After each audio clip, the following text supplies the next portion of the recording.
যে ঘাতক ও ওইখানকার এক মুরব্বীর সাথে তর্ক বিতর্কে লিপ্ত ছিল।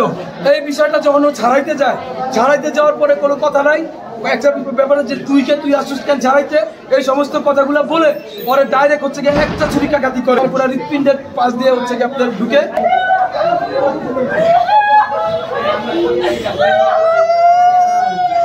আজকে আমাদের একটা মিছিল ছিল, আমরা হচ্ছে গিয়ে সারা দেশে যে ধর্ষণ সংঘটিত হচ্ছে, যে আসিয়ার যে ধর্ষণ সংঘটিত হয়েছিল, এই আসিয়া সহ সারা বাংলাদেশের নারী নিপীড়ন এবং নারীদের প্রতি সহিংসতার প্রতিবাদে আমরা মহানগর ছাত্র দল আমরা ঈদগাহ মাঠ থেকে 9:30 বাজে আমরা একটা মশা মিছিল ছাড়ি।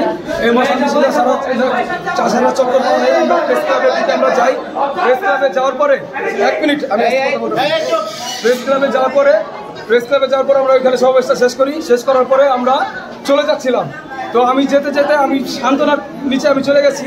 এর ভিতরে আমি শুনি যে পিছনে আমাদের কোনো একটা ছেলেরা কেউ চাকু মেরে দিছে। আমি ঘটনার আদৌ তখন কিছুই বুঝি নাই। আমি দৌড়তে গেছি ব্যাপারটাকে থামাইতে, যে ব্যাপারটা কি হয়েছে। আমি তাড়াতাড়ি গেছি যে ব্যাপারটা কি হয়েছে।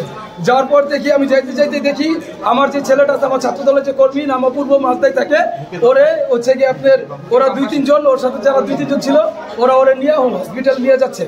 তো এর ভিতরে ওরও যে ছেলেটা ইসে করছে, ছুরিকাঘাত করছে সবার সামনে, সবাই ছিল এখানে, প্রকাশ্যে ছুরিকাঘাত করছে। এখানে যাওয়ার পরে তারপরে ওরা সবাই ধরার পরে আমরা হস্তক্ষেপ করি। ছেলে পেলে মানে সব জনতা ছিল, ওরে পুরো মাইরা ফেলতো। আমরা শুধুমাত্র রাজনীতি করি, রাজনীতিকে একটা দায়বদ্ধতার কারণে, এবং যেহেতু আমরা মব কালচারে মব জাস্টিসের পক্ষে আমরা না, শুধুমাত্র সেই কারণটার কারণে আমরা কিন্তু ওরে মাইরা ফেলতে আমরা দিই নাই। আমরা সাথে সাথে প্রশাসনকে ফোন দিছি, আমাদের মহানগর বিএনপি সদস্য সচিব আহ্বায়ক তাদেরকে আমরা জানাইছি, অলরেডি তারাও চলে আসছে। এবং তারপরে হচ্ছে কি আপনারা আমরা খবর পাই হসপিটাল থেকে যে আমাদের ছেলেটা মারা গেছে।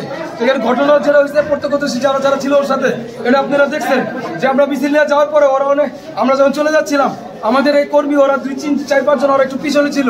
তো এই যে ঘাতক ও ওইখানকার এক মুরব্বীর সাথে তর্ক বিতর্কে লিপ্ত ছিল।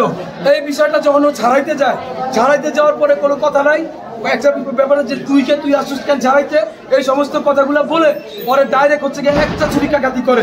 ওর সাথে আরো 2-3টা ছুরি ছিল, একটাই ছুরিকাঘাত করে একেবারে পুরো হৃৎপিণ্ডের পাশ দিয়ে হচ্ছে গিয়ে আপনার ঢুকার পরে সাথে সাথে রক্তক্ষরণের মাধ্যমে ওর হসপিটালে যাওয়ার মাধ্যমে ও মৃত্যুবরণ করেছে।